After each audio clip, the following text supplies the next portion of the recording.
재미있고 쉬운 업사이클링 하기 18번째. 시청 감사합니다. 구독하셨나요?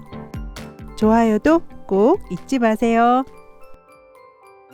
안녕하세요. 예스디자인입니다. 모자는 겨울철 체온 손실을 방지하는 필수 아이템이죠.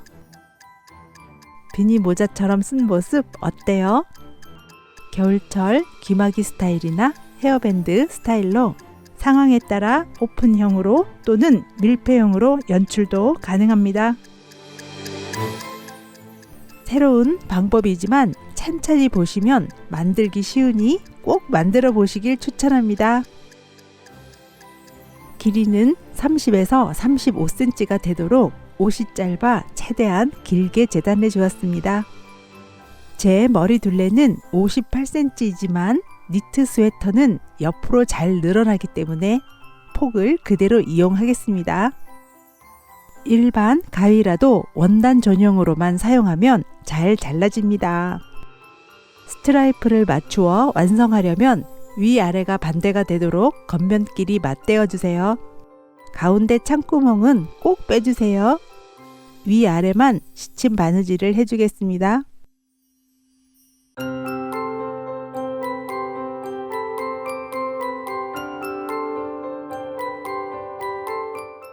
시침실은 두꺼운 면실을 사용하시고 시침은 여유 있게 바느질 해주시는 게 좋습니다.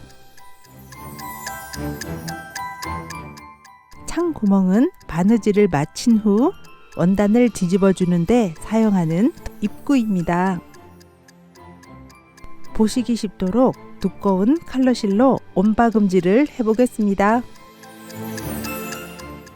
온박음질은 가장 튼튼한 손 바느질 기법입니다. 오늘 만드는 멀티 비니는 3가지 스타일로 변신 가능한 모자입니다. 정말 특이한 디자인으로 비니가 잘 안 어울리는 분들도 좋아하실 거라 믿어요. 여러분께 꼭 추천하고 싶은 디자인이랍니다. 완성은 그레이 컬러 봉제실로 완성할 거랍니다.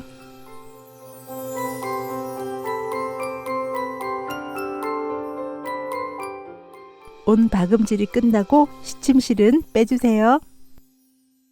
원단과 비슷한 실로 창구멍을 빼고 위쪽 2곳, 아래쪽 전체를 온박음질로 완성했습니다. 위쪽 창구멍과 양쪽 옆으로는 뚫려 있답니다. 이제 뒤집어 주세요.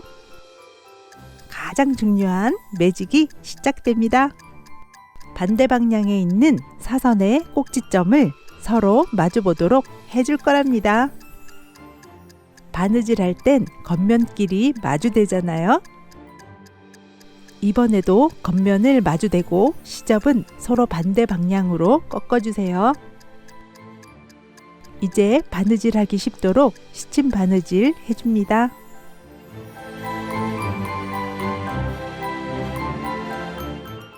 재단 후 스트라이프를 맞추지 않고 원단 한쪽을 반대 방향으로 돌려주었잖아요.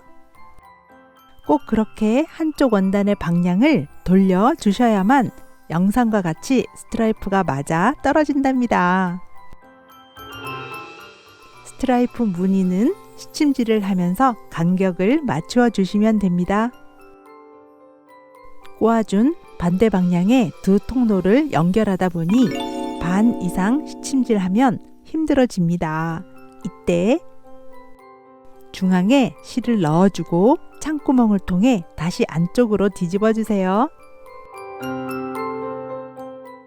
신기하게 바느질하기 쉽도록 동그란 원형이 만들어집니다.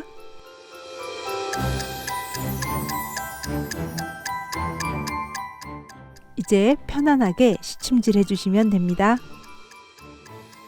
시침 바느질 선을 따라 온박음질 해주세요. 반대 방향으로 나눠준 시접은 서로 꼭 물리도록 신경 써서 바느질 해주세요. 창구멍 외에 바느질 완성입니다. 창구멍을 통해 뒤집어 주세요.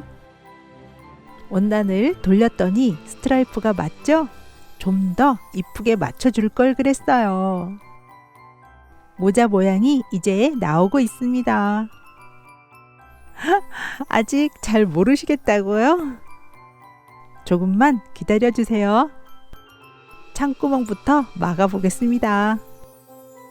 메비우스 띠 스타일로 꼬아준 비니 모자 정말 신기하죠? 공 그루기 변형 기법으로 시접 안에서 바느질 해줍니다.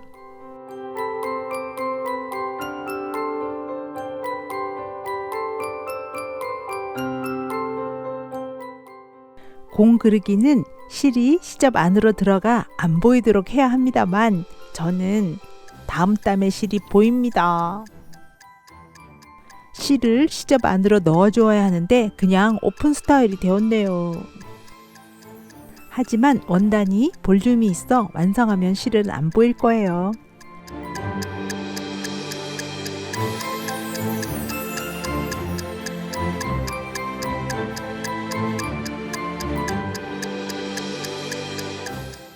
예스 디자인의 멀티 비니 모자는 한 번 쓰시면 다른 모자는 못 쓰실걸요?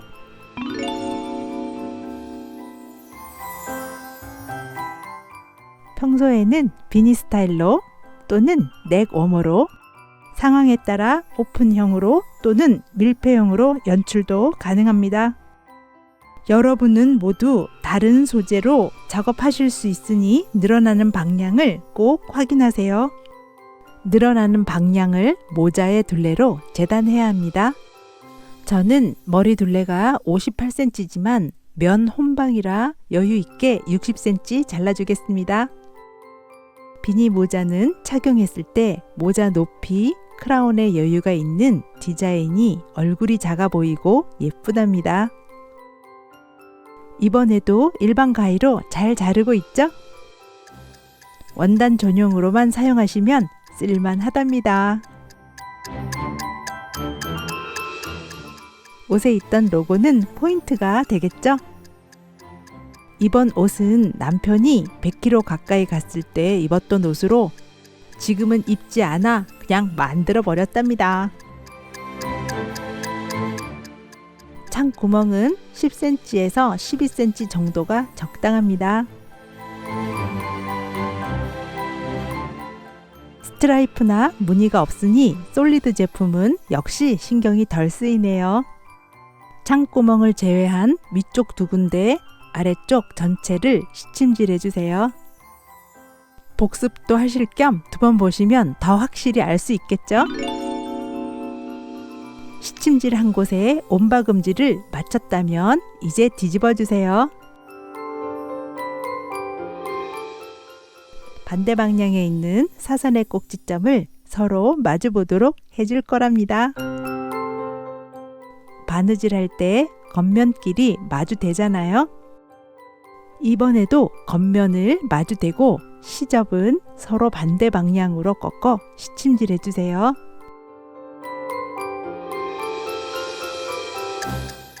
꼬아준 반대 방향에 두 통로를 연결하다 보니 반 이상 시침질 하다 보면 힘들어집니다. 이때 중앙에 실을 넣어주고 창구멍을 통해 다시 안쪽으로 뒤집어 주세요.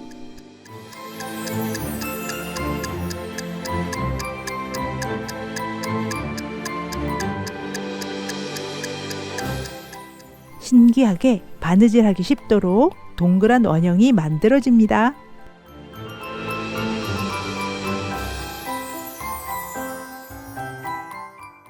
계속해서 편안하게 시침질 해주시면 되겠죠? 이제 시침 바느질 선을 따라 온바금질 해주세요.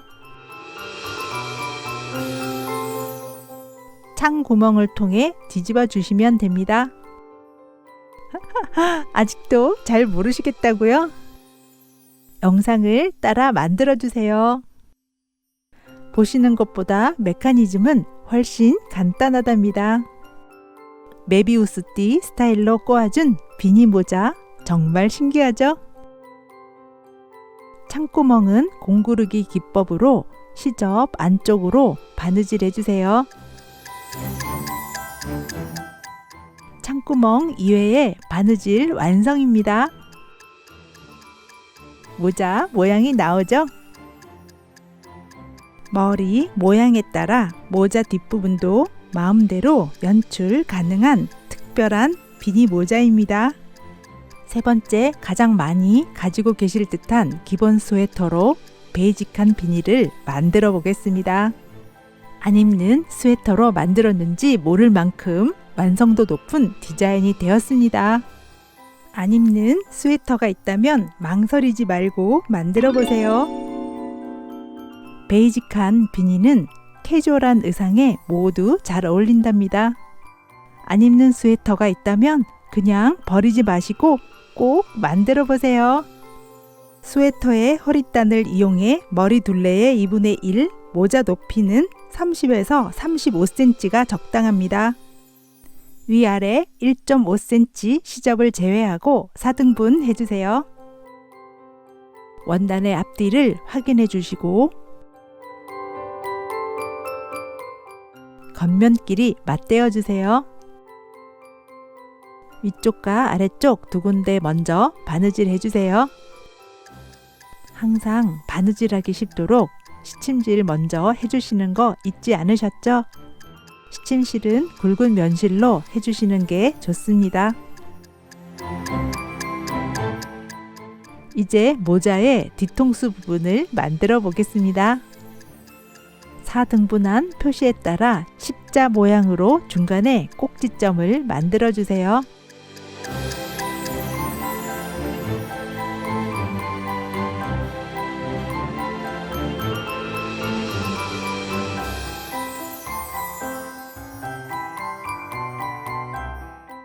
십자 모양의 중심은 벌어지지 않도록 모양을 만들어 주세요.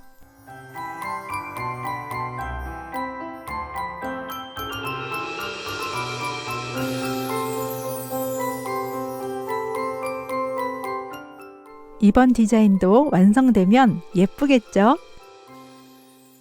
모자의 입구 부분을 볼륨 있게 만들어주면 모자를 썼을 때 얼굴이 더 작아 보인답니다. 원단의 특성상 올이 잘 풀어질 것 같네요. 먼저 잘 보이도록 굵고 컬러풀한 실로 오바로크 겸용 바느질을 해보겠습니다.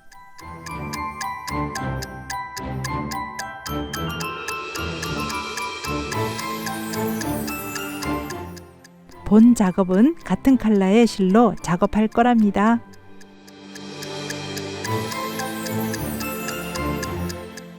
이제 기본 바느질은 완성되었고 오늘의 포인트, 얼굴이 돋보이고 작아 보일 수 있도록 입구에 볼륨을 만들어 보겠습니다.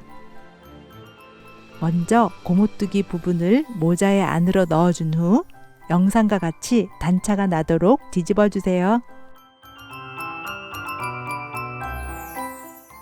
쉽고 빠르게 바느질을 할 수 있도록 시침질 해줍니다.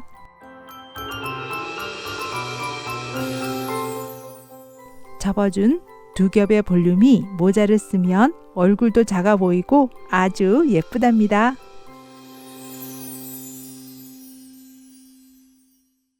접어놓은 볼륨 안으로 보이지 않도록 합폭선의 양쪽에 15cm 정도만 고정시켜 주세요. 모자 높이가 짧은 숏 비니를 원하시면 높이는 25cm로 재단해 조정하세요. 겨울엔 체온이 1도 내려갈 때마다 신진대사 기능이 12% 정도 감소한다고 합니다. 비니 모자로 면역력도 높이고 내게 어울리는 스타일로 연출해 보세요. 여러분 모두 꼭 한번 만들어 보세요. 감사합니다. 또 만나요.